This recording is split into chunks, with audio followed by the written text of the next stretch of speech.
नमस्कार। देश काल में आपका स्वागत है। मैं हूं मुकेश कुमार। दोस्तों, कांग्रेस पार्टी अब जितने भी चुनाव हो रहे हैं, हर जगह वो जो सहयोगी दल हैं उनके लिए ज़्यादा से ज़्यादा स्पेस दे रही है, ज़्यादा से ज़्यादा कुर्बानी दे रही है। अब देखिए कि उत्तर प्रदेश में 9 सीटों पर उपचुनाव होने जा रहे हैं। पहले कांग्रेस 5 सीटें मांग रही थी, फिर 3 सीटें मांग रही थी और कहा जा रहा है कि समाजवादी पार्टी 2 सीटें देने के लिए तैयार थी।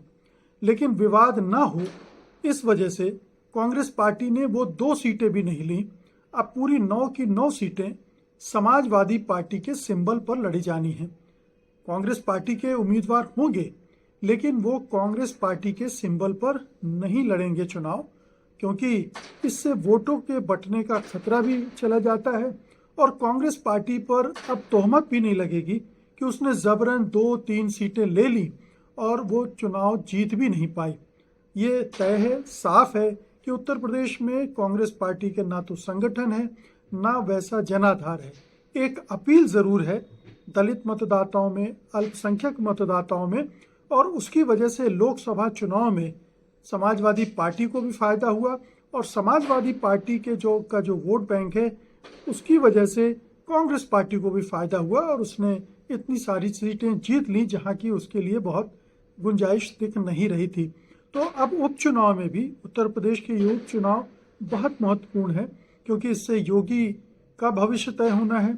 उत्तर प्रदेश में आगे जो विधानसभा के चुनाव 2027 में होने जा रहे हैं उसके लिए भी एक ट्रेंड सेट होगा, क्योंकि एक मुश्त चुनाव हो रहे हैं और एक सीट के लिए जो चुनाव छूट गया है या चुनाव आयोग ने नहीं करवाया है क्योंकि बीजेपी घबराई हुई थी, मिल्कीपुर का जो कि अयोध्या क्षेत्र में है, वो भी हो रहा है। तो अगर इन 9 सीटों के चुनाव परिणाम अच्छे रहे इंडिया गठबंधन के लिए तो उस उपचुनाव में भी उनको फायदा मिलेगा और वहां अगर चुनाव जीत पाए तो ये बीजेपी के लिए, योगी आदित्यनाथ के लिए, मोदी के लिए एक और शर्मनाक स्थिति होगी, क्योंकि लोकसभा चुनाव में वो अयोध्या सीट गंवा चुके हैं। ये तो थी उत्तर प्रदेश की बात। अब आप देखें महाराष्ट्र में, जहां पर अभी लोकसभा जो चुनाव हुए थे उनमें जो असेंबली सेगमेंट के हिसाब से देखा जाए तो कांग्रेस पार्टी शिवसेना और एनसीपी के मुकाबले बहुत आगे थी।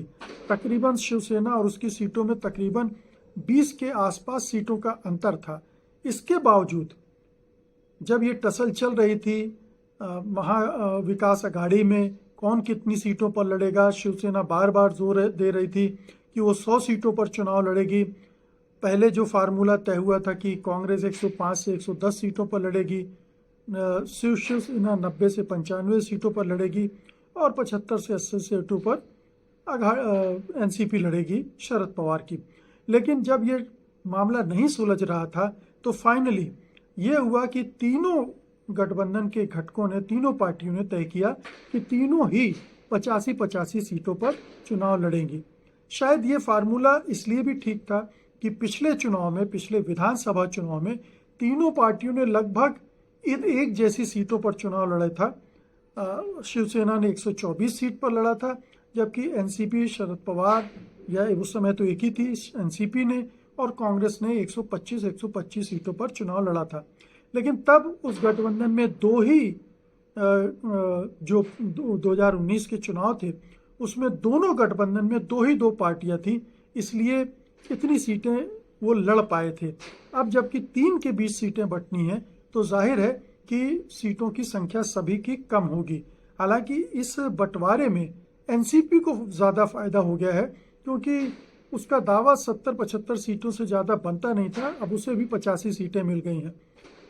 ये भी माना जा रहा है कि हो सकता है कि ये जो बंटवारा है, ये क्योंकि महाविकास अघाड़ी पर बहुत दबाव पड़ रहा था, मीडिया में बार बार चर्चाएं चल रही थी कि महाविकास अघाड़ी में झगड़े चल रहे हैं, वो तय नहीं कर पा रहे हैं कि कौन कितनी सीटों पर लड़ेगा। तो इस चर्चाओं को, इस विवाद को बंद करने के लिए इस तरह की एक अरेंजमेंट का ऐलान कर दिया गया सीटों के बंटवारे का। और बाद में जो बची सीटें हैं, कुल 33 सीटें अभी भी बची हुई हैं जिनका फैसला होना है। उसमें कहा जा रहा है कि 15 सीटें तो जो सहयोगी दल हैं, जिसमें समाजवादी पार्टी है, सीपीआई, सीपीएम है, आम आदमी पार्टी है और पीजेंट्स एंड वर्कर्स पार्टी है, इन सब को बटेगी और बाकी की जो सीटें होंगी उन पे उनको अभी और इन गठबंधन के बीच में बांट लिया जाएगा। तो जो टसल है दो पार्टियों में ज़्यादा है, शिवसेना और कांग्रेस पार्टी में, और ये टसल भी दो इलाकों को लेकर ज़्यादा है। एक विदर्भ का क्षेत्र है और दूसरा मुंबई का, जहां इन दोनों के बीच खींचतान मची हुई है कि कौन कितनी सीटों पर चुनाव लड़ेगा। लेकिन मुख्य मुद्दा ये है कि इस अरेंजमेंट में कांग्रेस जो सबसे बड़ी पार्टी है, एक तरह से देखा जाए तो पूरे महाराष्ट्र में अगर जिसकी उपस्थिति है, जिसका असर है, वो कांग्रेस पार्टी है। बाकी दोनों पार्टियों का अपना एक विशेष क्षेत्र है। जैसे शिवसेना का जो क्षेत्र है वो मोटे तौर पर मुंबई है और ठाणे और कोंकण का इलाका और एक हिस्सा मराठवाड़ा का भी मान लीजिए वहाँ है। बाकी क्षेत्र में उस तरह से नहीं है। विदर्भ में पिछली बार उसने 12-13 सीटों पर चुनाव जरूर लड़ा था, लेकिन वहाँ पर उसकी उपस्थिति ना के बराबर। इसी तरह से अगर आप एनसीपी को देखेंगे तो उसकी उपस्थिति मुंबई और कोंकण वाले बेल्ट पर बहुत कम है। विदर्भ में भी वो उतनी मजबूत नहीं है। उसका जो इलाका है वो बेसिकली मराठवाड़ा का है। पश्चिमी मराठवाड़ा में उसकी स्थिति न केवल है बल्कि वो बहुत मजबूत भी है। और एनसीपी का वहाँ पर ज़बरदस्त जलवा है, खासतौर पर शरद पवार की एनसीपी का शरद पवार का जलवा है, करिश्मा है, तो वो उस इलाके में बहुत अच्छा कर सकती है। तो ये जो एक नई प्रवृत्ति, नई समझदारी कहना चाहिए, कांग्रेस में आई है कि इस समय कोएलिशन पॉलिटिक्स की ज़रूरत है और उसमें कांग्रेस पार्टी को थोड़ा उदार होना पड़ेगा, थोड़ा लचीला होना पड़ेगा और जो बाकी के घटक दल हैं उनके लिए थोड़ा स्पेस, अगर नुकसान भी होता है तो भी देना पड़ेगा। अगर उसने अड़ियल रुख अपनाया तो होगा ये कि फ़ायदा बीजेपी को होगा और तोहमत कांग्रेस पर आएगी कि कांग्रेस जो है वो मध्य प्रदेश में कमलनाथ ने खेल बिगाड़ा, अखिलेश वखिलेश कौन है ये कह के।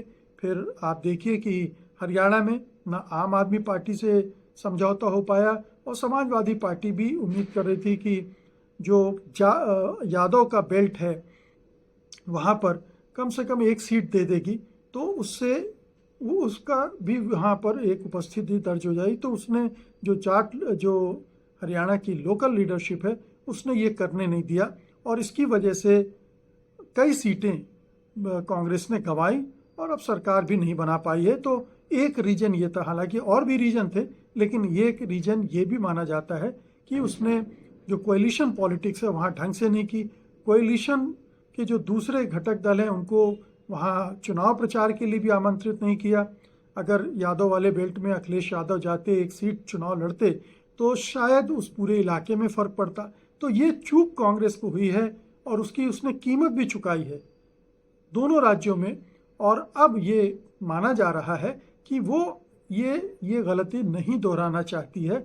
और चूंकि अब इसके बाद और भी चुनाव आने हैं, दिल्ली में चुनाव हैं, फिर दूसरे राज्यों के चुनाव बिहार के आ जाएंगे, हर जगह उसे ये समझदारी दिखानी पड़ेगी। झारखंड में भी मामला फंस गया था आरजेडी की जिद की वजह से, लेकिन उसको भी राहुल गांधी और लालू प्रसाद यादव की बीच एक बातचीत हुई। लालू यादव ने फिर जो मांग थी उसको रोक लिया और वहाँ भी एक समझौता हो गया है। तो झारखंड का मामला सुलझ गया है और महाराष्ट्र का मामला भी थोड़ा बहुत पेच है अभी, लेकिन 1-2 दिन में वो भी सुलझ जाएगा और इसका बहुत हद तक क्रेडिट जाएगा अगर तो वो कांग्रेस पार्टी को जाएगा, क्योंकि उसने समझदारी दिखाई, उसने वो गलती नहीं की पैर में कुल्हाड़ी मारने वाली जो पिछले राज्यों में वो करती रही है। बहुत बहुत शुक्रिया आपका, धन्यवाद, नमस्कार।